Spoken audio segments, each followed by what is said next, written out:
দর্শক মন্ডলী, আমাদের দেশটারে কত ভালোবাসি।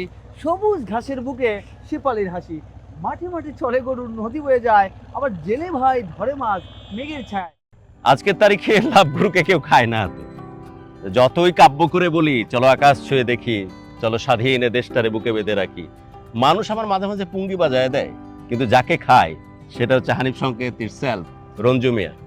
রঞ্জু মিয়া কিন্তু হানিফ সংকেতের মতো করে কথা বলে এবং তার এই সিগনেচার প্যাটার্ন বাংলাদেশ সহ গোটা পৃথিবীব্যাপী যেখানেই বাঙালিরা আছে তারা দারুণভাবে ভালোবাসছে। রঞ্জু, জি ভাই। স্বাগত জানাচ্ছি আমি বাংলাদেশের ক্যানভাসে।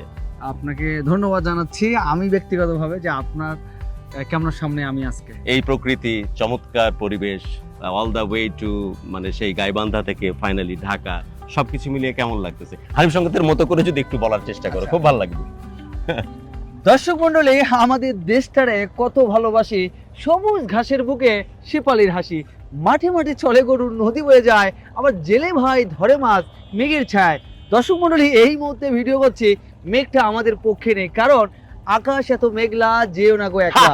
কথা হচ্ছে ভাই, এই যে মেঘ, আমরা ভাই আসতে দেরি করছে, আমি গাইবান্ধা থেকে আসতে দেরি না করলেও ঢাকা শহরের প্রাণকেন্দ্রে অবস্থান, ঢাকা ক্যান্টনমেন্টের ভাইয়ের বাসা, অথচ আসতে করলো দেরি।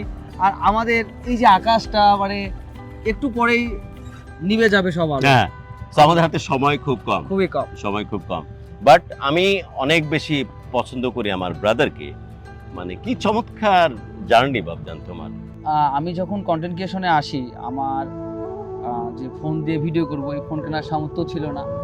আমাদের ইউনিয়নের চেয়ারম্যান আমাকে ফোন কিনে দেয়, সেই ফোনটাও যখন কাজ করতেছিল না, আমার যারা শুভাকাঙ্ক্ষী আছে, এলাকার বড় ভাই, চাচা, বন্ধু বান্ধব, অনেকজনকে মেসেঞ্জারে কলের মাধ্যমে বলি যে আমি ফোন কিনবো, আমাকে আর্থিক সহযোগিতা করতে হবে। তারা সবাই করতে, এবং সেই টাকা দিয়ে ঢাকায় এসে ফোন কিনে নিয়ে গেছি। আমার একসময় ভালো জামা কাপড় কেনারও সামর্থ্য ছিল না। কোন বন্ধু, কোন বড় ভাই নতুন জামা কিনবে, সেইটা 7-8 দিন পর আমি চেয়ে নিব বা আমি চাইবো বা তারা আমাকে দিবে। এইভাবেই চলছিল আমার কন্টেন্ট ক্রিয়েশনের পথ। আমি অনেক কষ্ট করছি। ধরেন যে কোথাও ফুটবল খেলা হলে, ক্রিকেট খেলা হলে কমেন্ট্রিও তো প্রচুর করতে তুমি হ্যাঁ। তখন। কমেন্ট্রি করতাম এবং ক্রিকেট অনেক মানে প্রচুর খেলতাম। একসময় রক্তের সঙ্গে মিশেছিল ক্রিকেট।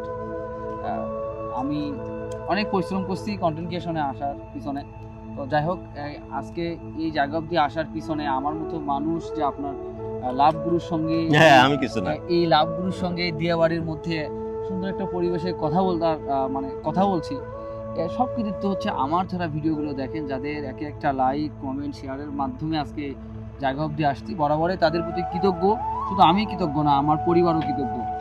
দেখেন, যে ছেলেটার ফোন কেনা, জামা কাপড় কেনা সাধ্য ছিল না, ভালো খাওয়া মানে দুবেলা পেট ভরে খাওয়ার সামর্থ্যও ছিল না, সেই ছেলেটা আজকে চাইলেই ভালো খাইতে পারে, ভালো ড্রেস কিনতে পারে, যে কোনো ফোন কিনতে পারে। এটা সব কৃতিত্ব আমার ভালোবাসার মানুষদের। রঞ্জু, এখন কি প্রবলেম যেগুলো ছিল, বাসার সমস্যা, কিছু ঋণও ছিল আমি জানতাম, সবগুলো কি মোটামুটি এখন সেটেল ডাউন হয়ে গেছে? একদম সব কিছু ঠিকঠাক। এখন মানে পরিবারের পুরো দায়িত্ব কি তোমাকেই নিতে হচ্ছে, রাইট? জি ভাই। ওকে। কতজন সদস্য পরিবারে? আমার পরিবারের সদস্য 11 থেকে 12 জন। এই 12 জনের দায়িত্ব তোমাকে জি নিতে হবে। গুড। রঞ্জু, আমি সত্যি খুব হ্যাপি তোমার সাথে কথা বলে। আমি চাই যে আমি বাংলাদেশের এই যে ক্যানভাস থেকে এবং আমার এই প্রতিষ্ঠানের পক্ষ থেকে তোমার কোলাবোরেশন হোক। আমি মাঝে মাঝে বিভিন্ন বিষয় নিয়ে আমি তোমার সাথে কোলাবোরেশন করতে চাই। ইনশাআল্লাহ।